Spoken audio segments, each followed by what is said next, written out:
Welcome to Tales from the Bridge. In this episode, Marty, Kevin, and myself sit down with David Brin, and we have a great conversation. David tells us a lot about his own work and a lot of big ideas that David has. He's very insightful and an interesting person to talk to, so we hope you enjoy this. Okay, let's make our way over to the bridge.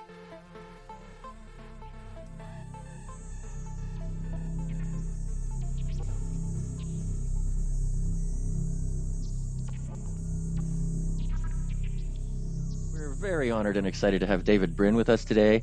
He's a scientist, a best-selling author, a technology and futurist consultant, a public speaker, and a television personality.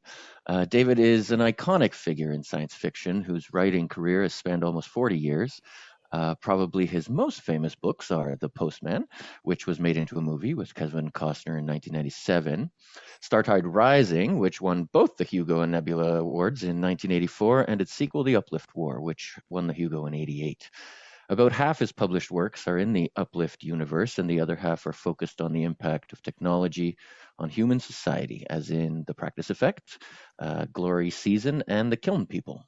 He's also dared to tackle the hardest kind of science fiction there is to write, which is near-future sci-fi extrapolation, where one's predictions are likely to be held up to scrutiny.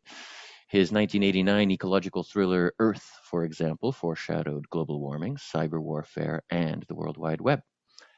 In addition to holding a PhD in physics, all this has made him known as a hard science fiction author, emphasizing scientific plausibility and shining light on technology, society, and the challenges confronting our global civilization. So welcome to the show, David. Oh, well, thank you, Marty, and also, Tristan and Kevin, and your perspicacious, especially very special audience.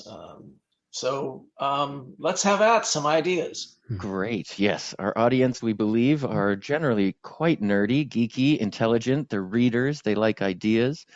But we thought we'd give you an easy start here, though. Let's just talk about some of your favorite books, TV shows, maybe movies. We'd love to know who you're reading, who you admire, either classic or contemporary, whatever you'd like to tell us about in terms of other science fiction books and authors. Well, there's a whole sweep in recent science fiction that's hard to keep up with, and that is science fiction that attempts to correct for past, shall we say, prejudices or failures to be inclusive. I think that some of the rancor in some areas toward older generations of science fiction is unmerited, because science fiction has always been more welcoming than other genres in and of its time. But to say that a literary field that talks about the grand perspective of human nature, human affairs, civilization, should not constantly be pushing the envelope of inclusion. And hence, while shrugging off some of the more extreme guilt trips, I approve wholeheartedly of some of the trends in science fiction lately to include compilations of fiction from, say, Africa. Afrofuturism is a big thing within the science fiction Writers of America community. South Asia is starting to move along, and I could name a couple of fine authors there. Of course, very much in the news are East Asian authors, especially from China, led Hu Yaobang and a couple of the wonderful female authors there, like the author of Folding Beijing, but of course the mighty Liu Cixin, who wrote the Three Body Problem trilogy that won the Hugo a couple of years ago, and really made the case that maybe we should be quiet instead of yelling yoo-hoo at aliens, which is another topic I've been involved in. I've been involved in the search for extraterrestrial intelligence for, 40 years. and published some of the seminal papers on the topic. And I was involved in the small committee that created what was called the SETI protocols, advice for what to do if we ever make contact, or whether or not we should be yelling yoo-hoo. And that's a bit of a randomized aside. After all, I'm elderly now, so still giving blood though. 2 more donations and I reach 100. Oh, wow. But anyway, let's see now, some authors. Well, I really liked Sue Burke's recent novels, including Semiosis, where humans settle a planet and they wind up falling back to fairly low technology. They still have some books and they still remember where they came from, but it's a planet where the only intelligent life forms are plants. Yeah. And the plant that they deal with keeps trying to ask them, what plant sent you? Because it cannot conceive of the notion of mobile intelligent life forms. And that's one of the things we try to do in science fiction, and that is do flips. Yeah. And I try to do that with the wide variety of aliens that are in my Uplift series.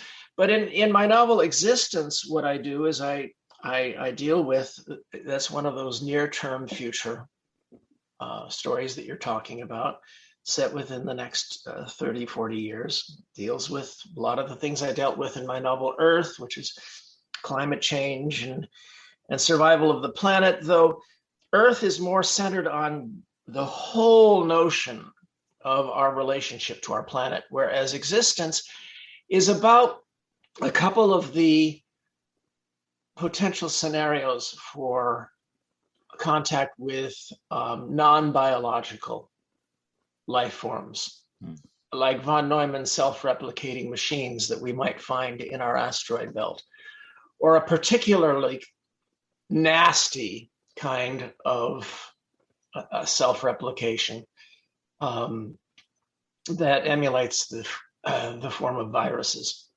But that was I was just all over the place in answering your question about what I'm reading, and I didn't even go to that.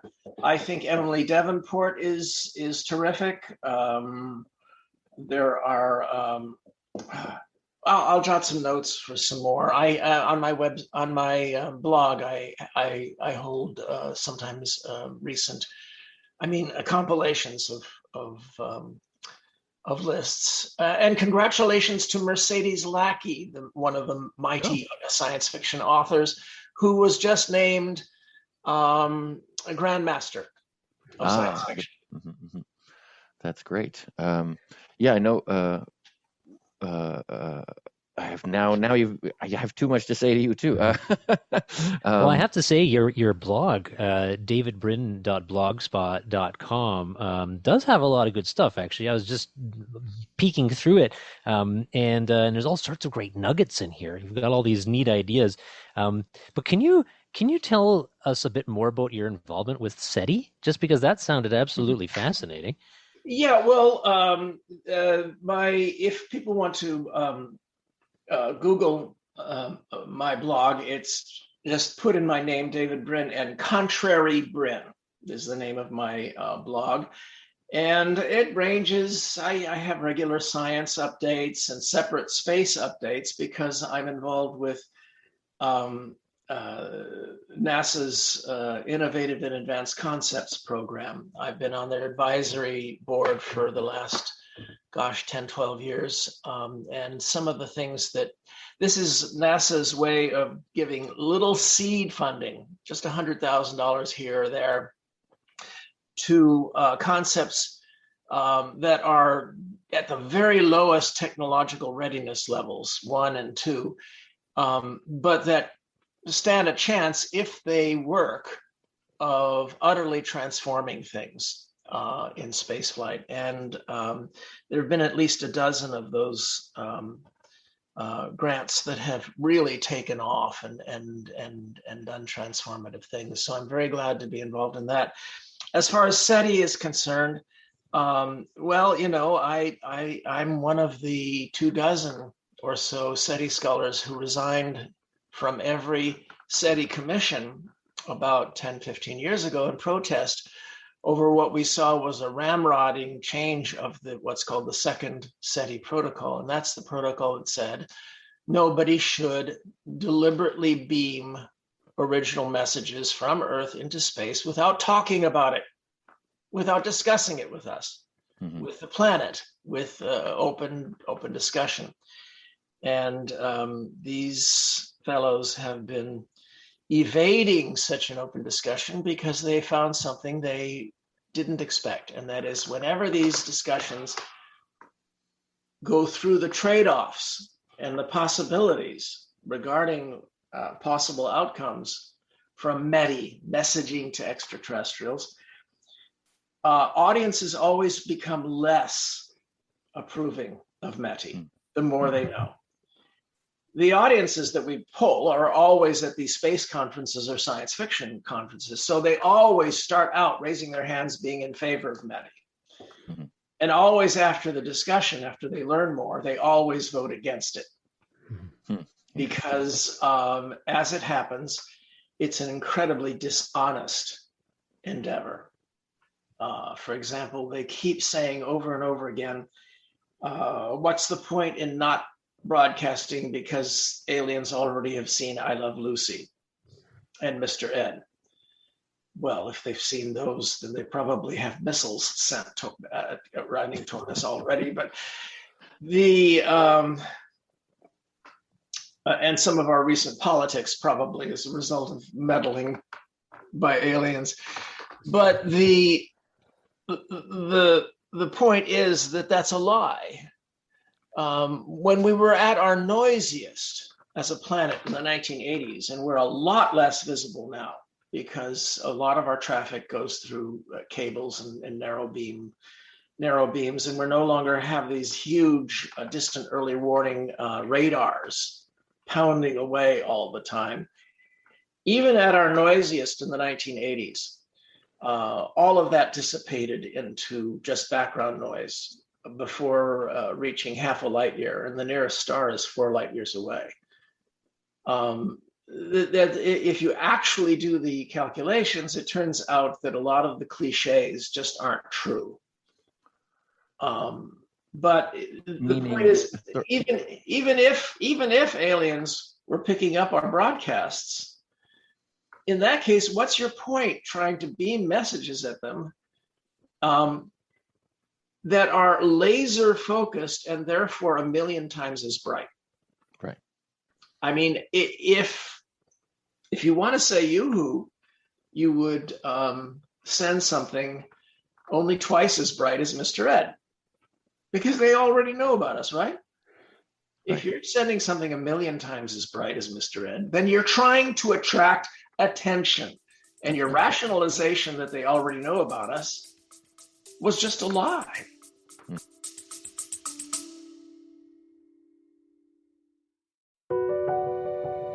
Ever wondered what it takes to make it in the movie business? Peel back the curtain with 4-6 Success Filmmaking. 4-6 Success Filmmaking is where filmmakers share their stories and the secrets. It's beyond competitive out there. There have been movies that it's taken me 10 years to get made. Don't wait to create. Like, you've got to just keep making stuff.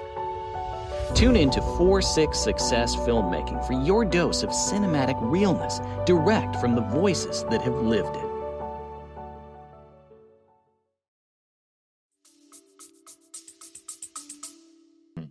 And just to be clear, your hesitancy around that is that there could be, negative intentions, right? They might not be benevolent and happy aliens. They might want to take our planet. Is that right? Well, there are definitely ways to harm us. A simple bullet, a few hundred kilograms, accelerated to 90% of the speed of light, timed to collide with the Earth, would certainly do a number on Earth civilization. There are more subtle means of messing with us that I talk about in my novel Existence, which, by the way, has a terrific 3-minute video trailer that's the most fun you'll have in 3 minutes with your clothes on. The thing is, I don't consider it extremely likely that aliens who learn about us are going to hurt us. But what offends me about the whole METI thing is their refusal to have a truly wide open planetary discussion. Mhm. They assume they know what's right. And we have seen time and again in human history when humans, especially males, assume they know best. The fundamental about human beings is that we are delusional. We are all delusional. Now, I make a lot, I make my income handcrafting very, very, very fine delusions that are marketed honestly as delusions. You purchase them in order to experience a delusion, and therefore I'm an honest purveyor of magic. Most of us, including myself, have all sorts of delusions about politics, especially sex, many, many things. There is one saving grace, and that is we don't have the same delusions. Therefore, I am able to notice yours and you're able to notice mine, and mutually point them out to each other. Criticism is the only known antidote to error, cetocate. And that's one of the things that I've pushed in a number of my nonfiction books, like The Transparent Society, and all of that, that the only time human civilization started taking off was when we institutionalized reciprocal criticism and made sure that the elites at the top, after 6,000 years of horrible feudalism and ruled by delusional top males, whose sole priority was to make sure that their sons would inherit other men's women and wheat, we finally escaped that beastly, horrible way of life and created an enlightenment in which everyone is subject to criticism. And therefore, we have a chance of penetrating each other's delusions and being forced to say, oh, you just proved that I'm only 90% right. That's what a mature person does. Yeah, and so when you're talking about something as important as whether or not we should let ourselves be known to extraterrestrials, maybe we should have a conversation about that, and not, we all have different delusions, we all have different risk tolerances. Yeah, exactly, and that is my objection. It's rudeness. It's rudeness and emulating the. For instance, I one of these guys, Doug Backoch, is a wonderful fellow, just lovely fellow. He is convinced that the only way we're going to save human civilization is by sending appeals outward into the sky for intervention by mighty beings from above. Well, there's a word for that. It starts with P-R-A-Y-E-R. And, excuse me, we're going to save the world ourselves. Or not, but it's pretty darn clear. I mean, it was 1952, the day the Earth stood still. Wonderful movie that achieved its goal of being very preachy and guilt trippy. And in my more recent nonfiction book about science fiction in Hollywood, it's called Vivid Tomorrows.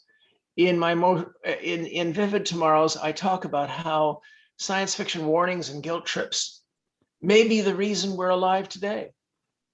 Dr. Strangelove, On the Beach, Failsafe, War Games, they all warned about different ways that accidental nuclear war might happen. And officers at the time said, that's ridiculous. And later when they retired, they said, oh, you scared the crap out of us. And we changed those things. We may be alive today because of those sci-fi movies. The China Syndrome, the disease, the pandemic movies. And the granddaddy of all self-preventing prophecies, George Orwell's 1984, which incited millions to spend their lives trying to prevent Big Brother. And Soylent Green had recruited tens of millions of environmentalists. So, sci-fi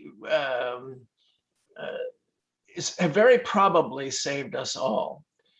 But when The Day the Earth Stood Still came out, it achieved its purpose. It guilt-tripped. It helped to attune people more to worrying about, oh, we're so awful, self-criticism, we're so terrible people. And yet there's that one scene in which Klaatu, Patricia Neal takes Klaatu to see the kindly Einstein-like professor who says, yes, you're right. Oh, we're so terrible. I'll take your message to the UN. Oh, we're so terrible. But I want to take a time machine and go back and make Robert Wise insert just a couple of additional sentences. The scientist then turns to Klaatu and says, yeah, but where have you been for the last 6,000 years when we needed you?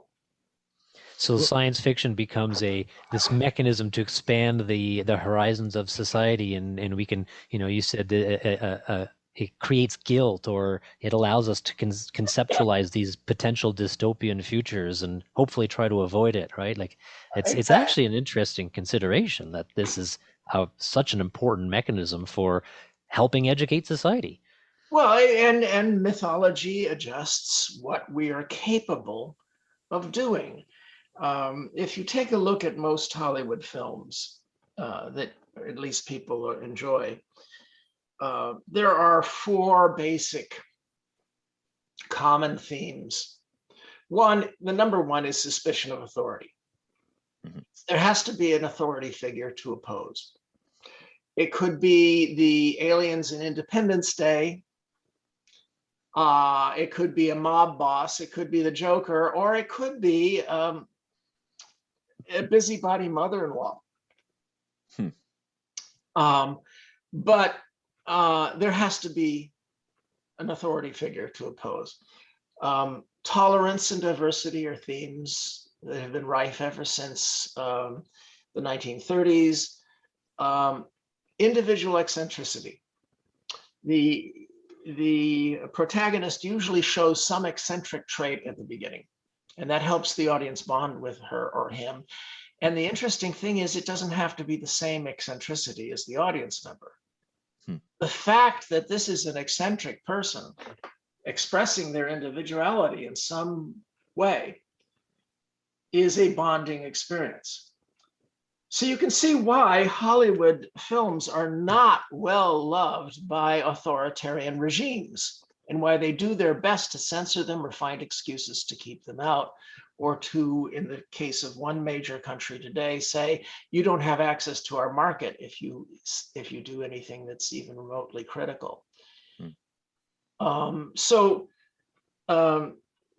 The problem is that these things have become so reflexive, especially suspicion of elites, that enemies of the Enlightenment have been using these reflexes against us. The typical, in normal times, when we have normal politics, the difference between a moderate conservative American and the moderate liberal American is which direction they think is conspiring to become Big Brother. Whether it is snooty academics and faceless government bureaucrats, or rich aristocrats, oligarchs, and faceless corporations. In normal times, you'd say, well, I'm more concerned about your elites behind you, and so I'm aiming my ire at them, but I admit mine could be a problem, so go ahead and criticize. We'd be guarding each other's backs. Well, that's not the case now. Right now, we're experiencing a period in which we've been incited. The very strength that we have, suspicion of authority, has been used against us to incite us at each other's throats. Such that one side of America, and this side has been causing us grief ever since the Civil War, and I mean the first phase of the Civil War in the 1780s. Abraham Lincoln's Civil War was just phase 4. We're in phase 8 now. The elites that they hate are the same as they always were: nerds. Right. Uh-oh, we're in trouble. All smarty pants professions, all of them. You can't name one that's not slagged almost every night on a certain TV network. But you guys were asking questions, and I've been just doing talking. This is one of my 2 YA series. Yep. Colony High? Yes, it's the High Horizon series. High Horizon of novels for, the first one's Colony High, novels for young people. And this one, aliens kidnap a California high school and live to regret it. The whole high school? Yeah, the whole high school.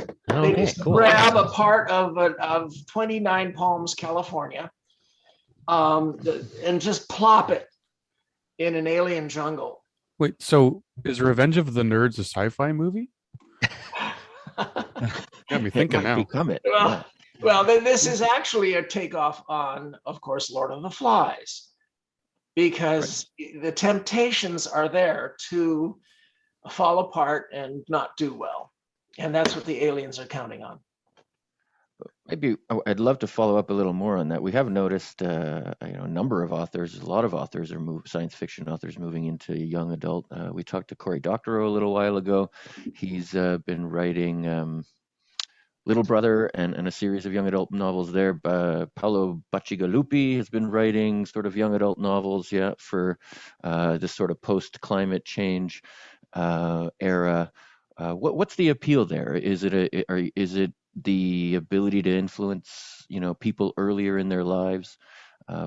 What's your goal? Well, there's also all 3 of us, Paolo, Cory, and myself, we are all quite upset at the cliches, the Hunger Games. Now, mind you, Squidward, whatever it was, on Netflix. Squid Game.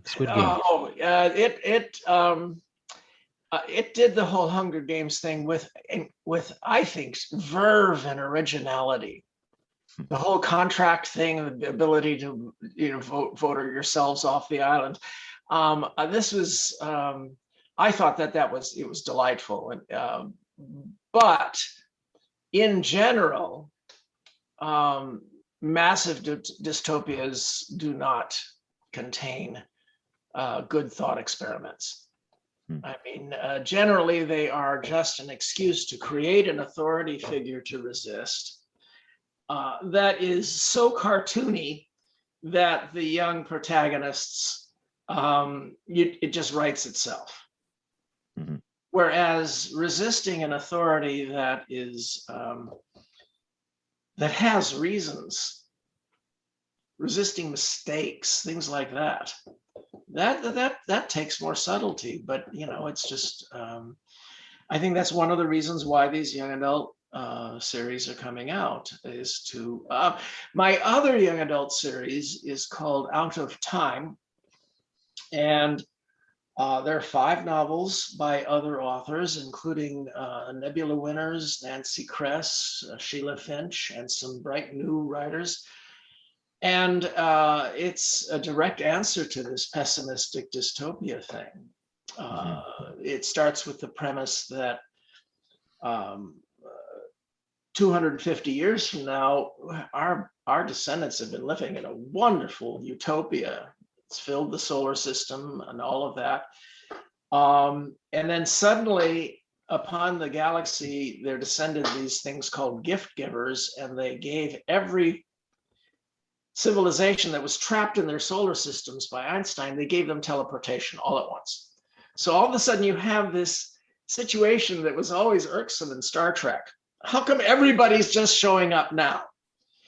And mind you, I love Star Trek. You don't want to you don't want to get me started on one of my other nonfiction books called Star Wars on Trial. Uh-oh. Oh, I think Tristan wants you to get started on Yeah, that. but in any event, the what was I saying about Star Trek? Teleportation. Everybody gets it at the same time. So suddenly, the people of Earth, who've had it nice and easy for the last 200 years, and so the lesson is utopia is possible. You can make a better world, which I don't think enough young people are being told. But suddenly they have a desperate need for diplomats, soldiers, spies, liars, and they virtually have forgotten how to lie. And so they desperately need help because they're just having the wool pulled over them right and left in this land rush out there. And so a genius manages to turn the teleporter sort of on its side and turn it into a time machine. So there are the 10,000 heroes who in the 2050s saved the world from the mess created by us baby boomers. They're the obvious people to go back in time and pluck, plus other great heroes from the past. One recent novel had Kim Dae-jung, who recently died, who was president of Korea and gave them democracy for the first time in 6,000 years, after fighting the Japanese, fighting the North Koreans, and fighting his own dictators. But there's a problem contrived by the creator of the series in order to make it YA, and that is only teenagers can teleport. If an adult tries to do it, the adult dies. Right. Time travel. So if you're going to send your starships out to explore or to colonize, it's got to be teenagers aboard. And if you're going to go back in time and get heroes to help, it has to be the young geeks who would later be the heroes who saved the world. So the premise is at the beginning of each of these novels, some kid is at high school going, I'm such a dope. What? You want me? Yeah. All right, so there's a little, but it's not just a plug for the series because it was included commentary about how criticism is the absolutely necessary reflex for our civilization if we're going to navigate the minefield. And that's what the Transparent Society was about.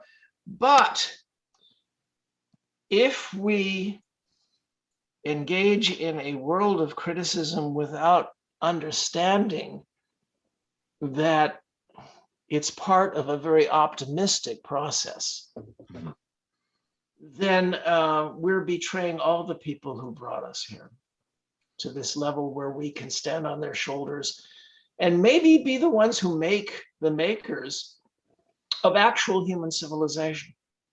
I think we're like Moses. I don't think we're going to see it. But we might improve things enough so that our kids, who are almost universally better than us, by the way, and I claim credit for that. That's what my daughter tells me all the time. Absolutely. If they are better than us, then who the hell made them? Huh? And probably I came to a realization about 4 or 5 years ago that possibly the most important thing I ever did in my life was when I was 19. When I was involved in the clean air car race from MIT to Caltech, and the most boring cars in the race, we had the first hybrid automobile in that race. Came out of the University of Toronto, and it had regenerative braking, it had everything, but no computers. So the guy in the passenger seat was turning dials the whole time. I disappeared into Ann Arbor Labs and came out as the Prius many years later. That was exciting. The cars that we thought were the least interesting, the unleaded gas cars, were the ones that changed the world. This was covered every night on the CBS Evening News. this road rally across the country. I'm that right there in the centerfold of Life magazine, because all the cars were posed in front of the main building at MIT, and I was one of the organizers, so I'm right there in the front row. Centerfold in Life magazine, who gets that? And within 6 months after that clean air car race, the bill ending lead and gasoline came out of the committee. And that may have been the most important thing I ever did. Amazing. Yeah. It's funny how the world kind of just shifts all over the place for seemingly small details, right? Just like that, taking lead out of fuels. We don't ingest it as much, lower heavy metal content in people. And the result, they've talked about why crime started descending in the 1990s, and why there was a steep drop in crime. And they've looked at abortion, and they looked at incarceration, and a number of other and social programs, and they found that the highest correlation was removing lead from gasoline. Problem is, my generation was poisoned, and so in the 70s and 80s, when we were young, there was a lot of crime. When the crime ages were replaced by generations that did not have lead poisoned brains, crime rates went down. Unfortunately, right now, us boomers control the country politically. Sorry. Well, I wouldn't mind circling back to film a little bit more, if that's okay. Just reading a bit on The Postman, which I've read, and it's a fantastic book. But you kind of called, I mean, I don't know how hard it is to do this these days. I mean, the Holsts, that's who, I mean, we're facing these people now to a degree. You said earlier that we're in the 8th phase of this, and this happened earlier. So I guess, can you kind of describe that a little bit? And then if you were to talk about The Postman, what phase is that? Oh, well, there's always been an ongoing simmer of a nasty thread of unreasoning machismo in American life. But then again, it's been in every culture. We're all descended from the harems of SOBs who formed gangs and then called them feudal lords and kings and hired guys in spangly cloaks to chant and say, this is the way God wants it. We've had 6,000 years of that, and 99% of our ancestors sweltered under that horrible, beastly form of governance that is totally natural, because that's what males do in nature.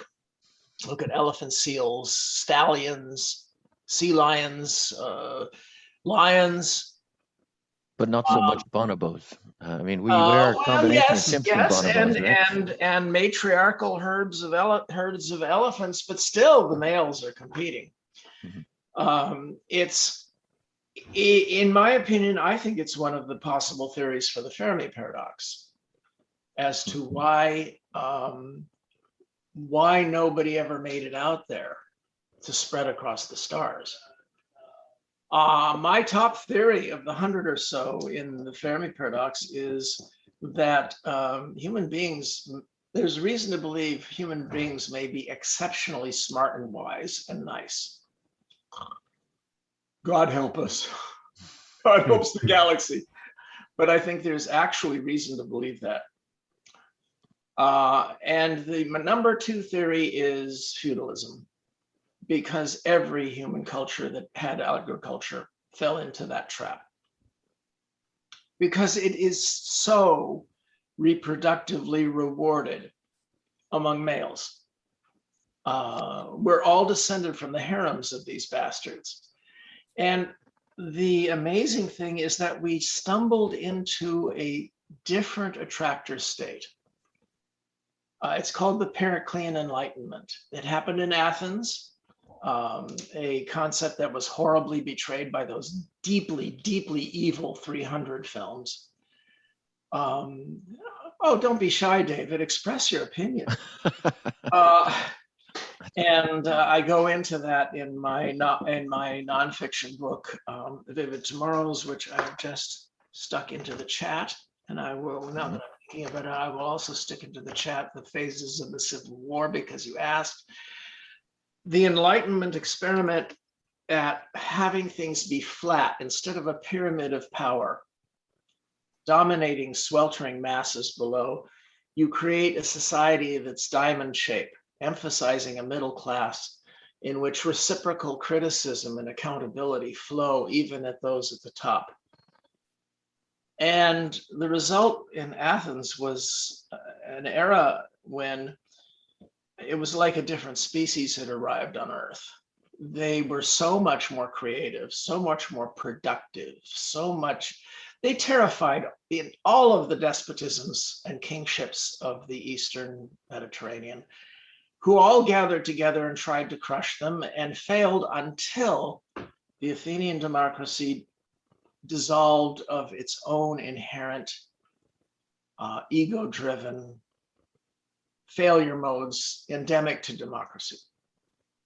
When it was tried again in Da Vinci's Florence, it never stood a chance because Florence was surrounded by oligarchies and they just came in and crushed it. But Amsterdam's Renaissance, very soon after that, survived and laid seeds for ours. And we've been at it for 250, close to 300 years, but especially the last 240 years in the American experiment.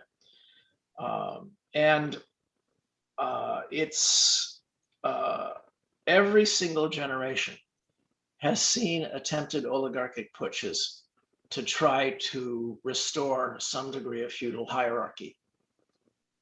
And is there a necessary? And that's the Civil War. When Cornwallis and Clinton went down to take Charleston in 1778 to get around Washington, they knew they would find more romantics and more loyalists to the king down there because it's a cultural thing. Mark Twain blamed this what is called the Civil War, what I call phase 4 of the Civil War, on the romantic novels of Sir Walter Scott, where the plantation lords were encouraged to recreate feudalism. Right there, just lords and manors and the whole thing you see in Gone with the Wind. And there have been attempts ever since, and we're experiencing a big one right now. Tristan, you asked about the wholenists. Well, that's preppers, survivalists. I know a couple of billionaires who brag about how they have a secret prepper hideaway in Patagonia or New Zealand or under the sea. And they actually believe that it's hidden. They actually believe they can stand aside and let civilization fall, or even help it to fall, and they'll be cocks of the walk, they'll be kings of the roost afterwards, and that the 500 million professional class nerds on this planet won't remember who was responsible. Yeah. Or know where to find them. Cory Doctorow wrote a great story in his book Radicalized. I don't know if you read that. It's about one of these rich guys who sets himself up, and the moral of the story is, it's the nurses that survive. It's the people that know how to deal with infection under those conditions, right? And rich dudes locking themselves underground with other rich dudes and no cooperativity and no medicine, no expertise. That's just not going to fly. They're going to be dead of a cold. No, they have some staff, and that's their problem. Right. The one or two of these guys asked me, offered me consultancy, and saying, well, my one problem is, how do I keep my security staff loyal when there's no longer law? Right. What's to keep them from simply forming a gang and cutting off my head? And I said, well, you can put explosive collars around their necks. Consultancy fee, please. And the answer was, they're not going to like that. You think I'm going to actually tell you the actual way you could get loyalty from your security staff? Under these circumstances, you can't buy me. Yeah. I do know how, but I'm not telling. Right. Okay. You're not telling him, or you're not telling us? I'm not telling you because they might watch. Yeah. Well, I'd like to go back to what you were saying about real optimism, really. I watched your TEDx talk at UCSD yesterday, and then I watched it again with my children, who are 13 and 10 and have grown up bombarded by, doom and gloom and the end of the world coming any moment now. And we actually we were at Fan Expo a couple of weeks ago. I took my kids to this panel that we had with a science fiction author who shall remain nameless, who laid into the audience and told everybody why everything was much worse than anybody could ever expect, and there's no way out. So I showed them your talk about that you have to have confidence and hope in order to actually go about solving problems, and you have to have an example of problems being solved before you in order to go about fixing the world, because that's what I'd like my children at least to hear the other side. Do you think that on the trajectory we're on, it's good enough if we just clean up our CO2 emissions and we take lead out of the air and we stop doing bad things to the environment? Will that be enough to save the planet, or do we need to go into geoengineering? Do we need fusion? Do we need technology that we simply don't have in order to actually clean up the mess we've made for us to survive? Well, I talk about this to a large extent in Existence, and I'm going to right now put in the chat the link to that 3-minute video trailer. Mm-hmm. But the novel that I really go into it on is very old. It had web pages before there was a web. It's called Earth. It's about the Gaia hypothesis and whether or not we are the brains and hands of a newborn, very young planetary organism that's just now coming aware because of us. Well, in answer to your question, I'm often accused of being this cloud cuckoo optimist simply because I think we have a chance. Mm-hmm. No, I think that the allures of pessimism are sick. It's a cop-out because it makes you seem so wise, so sadly wise, when in fact it's very tense. And I give a good 40% chance that we can make it. We can make it to the other side. There are so many good things happening, and I highly recommend a book by Peter Diamandis, whose X Prize Foundation is among the great endeavors encouraging innovation. Here, innovation there, to solve various problems. His book Abundance lists so many fantastic things we're doing almost daily. Is it enough? I don't know, but it certainly looks as if almost every day there's something way cool. Now you mentioned geoengineering. There was an article, I'm going to be blogging about it soon. There was an article, was it in the Atlantic? I can look it up and put it in the chat, about whale poop. Whales apparently were just incredibly numerous back when we started killing them all. Right. And the thing that saved the whales from utter extinction was fossil fuels. The very thing we worry about right now. Drake and his drilling for oil in Pennsylvania came just in time to offer an alternative to whale oil in the lamps, and killed the whaling industry. Oh, you're killing our jobs. Killed the whaling industry just in time to allow enough whales to eke it out so that we were able to eventually rise in conscious awareness and become environmentalists, partly because of science fiction, and decide they were worth saving. When Teddy Roosevelt refused to kill a bear cub when he was hunting, it was considered to be fantastic moral lesson. And that Christmas, there were teddy bears in the stores. You learn these things and they tie them all together. So whale poop, it turns out, fertilizes the oceans and causes phytoplankton to proliferate, and then the krill to proliferate so the whales can proliferate. And the proposal is out there that we do the simplest and most benign form of geoengineering, and that's send these freighters out there and spread iron dust. Now, there have been 13 such experiments so far. Not one has had a deleterious side effect. All of them resulted in some degree of increase in phytoplankton abundance, and several of them resulted in booms in fisheries, in the presence of vastly more salmon, for instance, in salmon runs.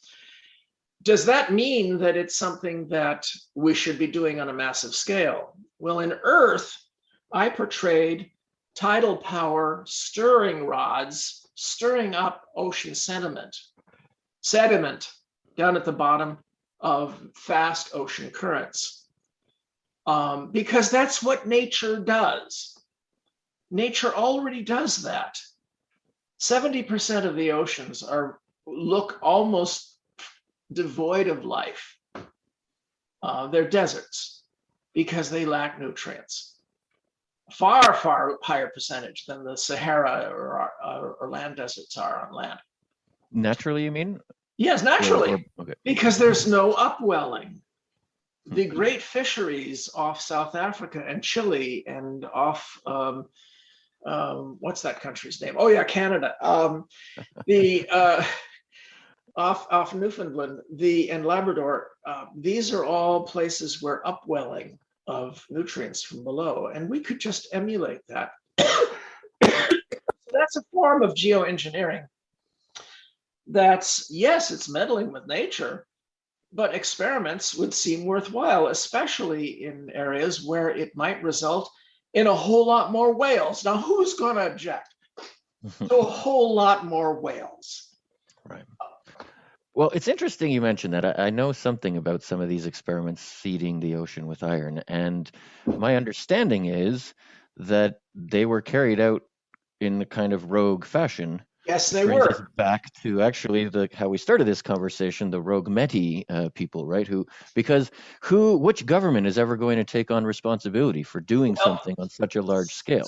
Right? Some of the small island nations, like Vanuatu, that are in danger of being drowned by global warming. A couple of them funded a couple of these. And one of them the most successful, was funded by a British Columbia Native American tribe. Oh, wow. One of the First Nations tribes funded and gave cover for one of these experiments.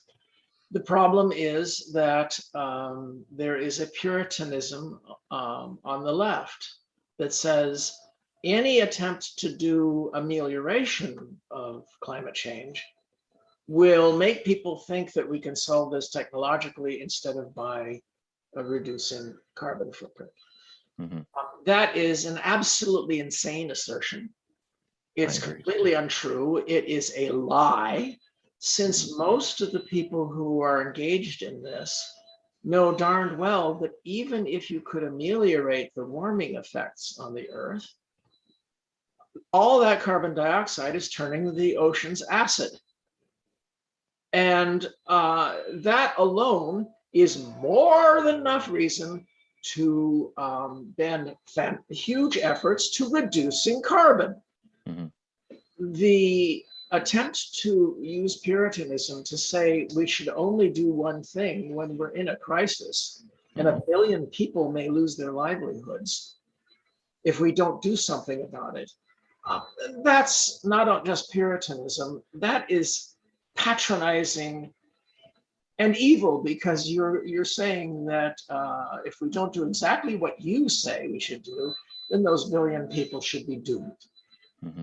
No, we need to approach this on a broad front, and I defy anybody to say that I have not been involved in efforts to reduce our carbon footprint. Let's see now. So what was that we were talking about? Yeah, well, no, the thing about your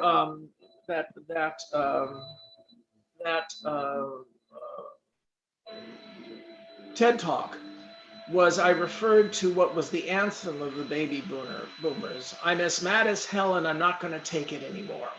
Yeah. From the movie Network. Great movie, but an anthem that has become incredibly evil and is being used against us. The propensity of baby boomers, especially, to get as mad as hell is a toxin that's being used against us. Is there a robot in the room with you or something? I hear some I'm going to take care of that. Hold on a second. Oh, okay. Sure. So you took Cyclops out of the movie and put him in your office then? Yes, there's that. Right. While we're at it, I'm going to plug a couple of things. This Sure. just came out, the best of me. It's got all sorts of a Patrick Farley cover with glimpses at some of the best of my short stories, and my wife's new novel. Oh. The Melody of Memory. It's got the best opening line I have read in many years. I'm going to read it to you now. Great. I was 9 when I was 9 when my words saved a man's life. It wasn't until later that my words killed him. Oh, that's wonderful. Oh, very That's good. great. Great opening line. So your wife, she writes fantasy, science fiction? Oh, no. This is real science fiction. It's set Okay. on an alien world where humans have had mental troubles adapting as colonists. And they've gone through about 10 cycles of collapse, and now they're having another World War I type war. And this young girl is trapped behind enemy lines, and it's a very moving tale about how finally they might be finding their way. That's great. Very good. Does your collection of short stories there? Does that have? I recently read one of your stories in a collection called Hieroglyph, which was about sort of creating near future, possibly optimistic solutions to. I forget the name of that story, but Neil Stevenson is one of the greats, and he also is part of our community of people who say enough with the cheap pessimism. If you're going to do a warning, fine, but if it's just Hunger Games level stupidity, setting up a slathering Mordor Sauron type monster to oppose, well, bleh. Right. What was this story again? Well, I'm trying to remember the name of it. It was in Hieroglyph. It starts with a guy jumping out the window. Yeah. And I don't want to say anything more about it because it's transition generation. Transition generation. And it deals with the fact that we're such ingrates. Yeah. People can fly, but it hurts a little bit. And so they bitch and bitch and bitch. Excuse me, you can freaking fly. Yeah. So exactly. Well, yeah. Well, I want to ask you one more question about technology, I guess, as a physicist, because I grew up as the son of an engineer and physicist, and my whole perspective on saving the planet is it doesn't seem to me that we have much choice except to make fusion work. I mean, fusion's it. Fusion's the ultimate clean, high energy density source of power. And it seems to me that once you have that, you can solve any problem you want. You can suck all the CO2 out of the atmosphere you want. You can deacidify the oceans if you want. I mean, it's all just about energy. And I wonder, to me, if that's just my bias because of my training, or if that really is the linchpin that we need. Like, maybe we need to pray to these aliens in the sky to come down and just give us that one piece of tech, because that seems to be what we need. Do you think that's true, or do you think there are other routes? Do you think fusion is a dead end? What's going on? I think that a technology that would have more effects is an IQ pill, but whatever. But the IQ pill would be used to invent the thing we need, right? So what is the thing we need? I'm all in favor of fusion, and as a matter of fact, at NIAC, we've funded a couple of unusual fusion approaches. Oh. But we can't count on it. Mm-hmm. I mean, I think it will come eventually. But hydrogen and deuterium at those temperatures are very, very slippery. And so what we need to do is continue to invest in our creative casts, in the creative people, of whom we have a vast abundance.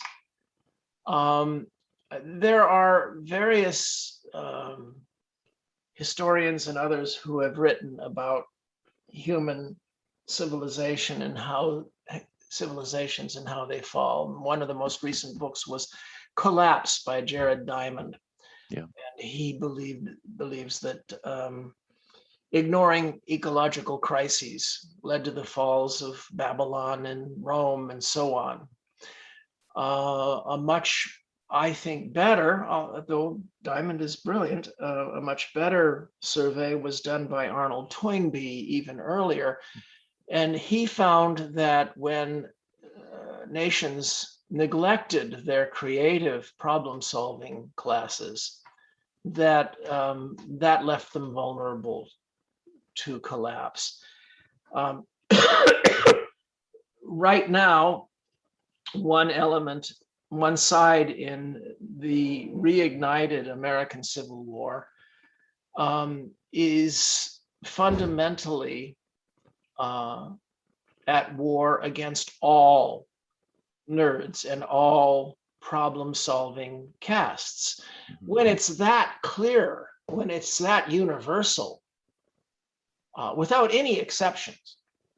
And lately they're pouring bile at the United States Military Officer Corps. The 250,000 women and men who won the Cold War and the War on Terror, and suddenly these are deep state enemies because they dare to say, sir, that's not true. Mm-hmm. That's a problem, and I think that we should be making it about that. Mm-hmm. In my opinion, there are some things that we can do that would be interim measures before fusion. Okay. I would like to see, in addition to the investments in sustainables like wind and tide and solar, which are advancing at incredible pace, faster than anybody expected and may save us, I would like to see a lot more geothermal. I'd like to see Yellowstone, that potential supervolcano, surrounded by pipes going down, sucking the energy out of that lava tube down there. It could very well be a win-win. And by the way, that's also how you get your rare earth elements. You can they're starting up more geothermal in California's Salton Sea, and the investors have realized that the stuff that they're sucking out of the ground is filled with rare earths. You look for the win-win. Yeah. I've really enjoyed this, David. I think you're very insightful, and I'm going to be very happy to put some more optimistic projections and solution-based thinking on our podcast. Thanks for coming. Well, Kevin, Marty, Tristan, onward. Thank you. Keep looking for solutions. Thrive and persevere, yes? Yes, there you go. Thank you, David, for joining us on Tales from the Bridge. We really appreciate it. Listeners, we hope you enjoyed that episode. Next week, we have Elizabeth Bear on the show. If you don't know Elizabeth's work, go check it out now because we're talking to her next week. And then later on in the month, we are talking about one of her books, Ancestral Night, which was fantastic. So, thanks for joining us. Until next time.